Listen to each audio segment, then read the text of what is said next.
Guys, welcome to my new vlog. ಈ ವ್ಲಾಗಲ್ಲಿ ಏನಾಗಿರುತ್ತೆ ಅಂತಂದರೆ, ನಾನು ಮೈಸೂರು ಟು ಬ್ಯಾಂಗ್ಳೂರು ಹೋಗ್ತಾ ಇದ್ದೀನಿ ಆಫೀಸ್ಗೆ. ಎವ್ರಿ ವೀಕ್ ನಾನು ಇದೇ ಆಗಿರುತ್ತೆ. ಈಗಾಗಲೇ ಟೈಮ್ ಆಗಿದೆ, ಇವಾಗ ಹೋಗೋಣ. ನಾನು ತೋರಿಸ್ತೀನಿ ಹೆಂಗಿರುತ್ತೆ, ಹೆಂಗೆ ಮಾಡ್ತೀನಿ ಅಂತ ಎಲ್ಲ ಆಫೀಸಲ್ಲಿ.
ಇವಾಗ ಪಿ ಜಿಗೆ ಬಂದು ಫ್ರೆಶ್ ಅಪ್ ಆದೆ. ಆಫೀಸಿಂದ ಡೈರೆಕ್ಟ್ ನಾನು ಫ್ರೆಂಡ್ಸ್ ಎಲ್ಲ ತುಂಬ ದಿನ ಆಗಿತ್ತು ಸಿಕ್ಕಿ, ಎಲ್ಲ ಮಾತಾಡಿಕೊಂಡು ಎಲ್ಲ ಡಿನ್ನರು ಹೊರಗಡೆನೇ ಮಾಡ್ಕೊಂಡು ಬಂದ್ವಿ. ಇವತ್ತು ನಾವು ಸಿಕ್ಕಿದಾಗೆಲ್ಲ ಇಲ್ಲ ಹೊರಗಡೆ ತಿರುಗಾಡ್ತೀವಿ, ಇಲ್ಲ ಅಂತಂದರೆ ತಿಂತೀವಿ, ಎರಡೇ ಕೆಲಸ ಮಾಡೋದು. ಮೊದಲೆಲ್ಲ ನಾವು ಡೈಲಿ ಮೀಟಪ್ ಆಗ್ತಾಯಿದ್ವಿ. ಅಂದರೆ ನಾವು ಹಳೆ ಕಂಪ್ನಿಲಿ ಇರಬೇಕಾದ್ರೆ, ಈಗೆಲ್ಲರೂ ಬೇರೆ ಬೇರೆ ಕಂಪ್ನಿ, ಸಿಗೋದೇ ಅಪರೂಪ. ಸಿಕ್ಕಿದಾಗ ಮಾತ್ರ ತುಂಬ ಚೆನ್ನಾಗಿ ಎಂಜಾಯ್ ಮಾಡ್ತೀವಿ. ಈವನ್ ಹಳೆ ಫ್ರೆಂಡ್ಸ್ ಎಲ್ಲ ಸಿಕ್ಕಿದ್ರು, ಹಳೆ ಆಫೀಸ್ ಫ್ರೆಂಡ್ಸ್ ಎಲ್ಲ, ಎಲ್ಲರೂ ಮೀಟ್ ಮಾಡಿಕೊಂಡು ತುಂಬ ಚೆನ್ನಾಗಿ ಟೈಮ್ ಸ್ಪೆಂಡ್ ಮಾಡಿದ್ವಿ ಇವತ್ತು.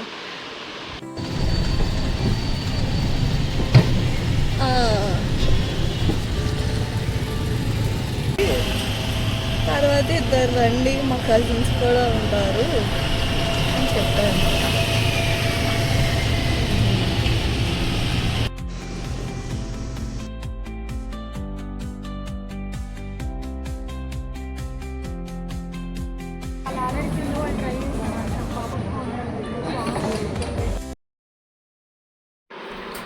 ನನ್ನ ಫ್ರೆಂಡ್ ನನಗೆ ಮಾವಿನಕಾಯಿ ಕೊಟ್ಟಿದ್ಲು. ಸೊ ಅದಕ್ಕೆ ನಾನು ನನ್ನ ರೂಮ್ಮೇಟ್ ಕಟ್ ಮಾಡ್ಕೊಂಡು ತಿನ್ನೋಣ ಅಂತ ಹೇಳಿ ಕಟ್ ಮಾಡ್ಕೊತಾ ಇದ್ದೀವಿ ಮಾವಿನಕಾಯಿ.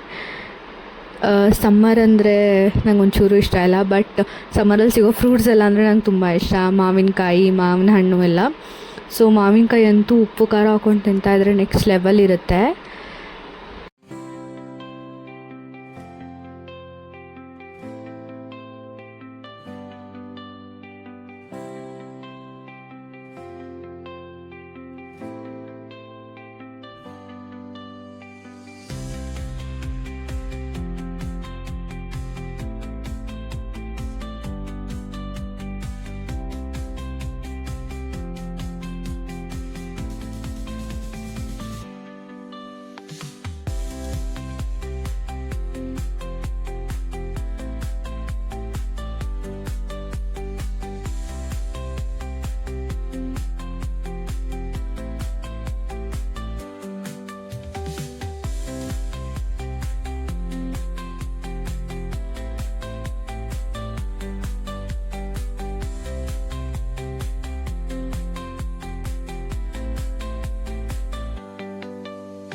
ಮತ್ತು ವೀಕೆಂಡ್ ಸಂಡೇ ಫ್ಯಾಮಿಲಿ ಜೊತೆ ಭೂವರಹ ಸ್ವಾಮಿ ಟೆಂಪಲ್ ಮತ್ತು ವೇಣುಗೋಪಾಲ ಸ್ವಾಮಿ ಟೆಂಪಲ್ ಹೋಗಿದ್ದೆ. This is all about my week in my life. Random vlog ಇದು. ನಿಮ್ಗೆ ಇಷ್ಟ ಆಗಿದೆ ಅನ್ಕೋತೀನಿ. And also thank you so much for watching this vlog. ಇಲ್ಲಿ ತನಕ ನೀರಿರುತ್ತೆ.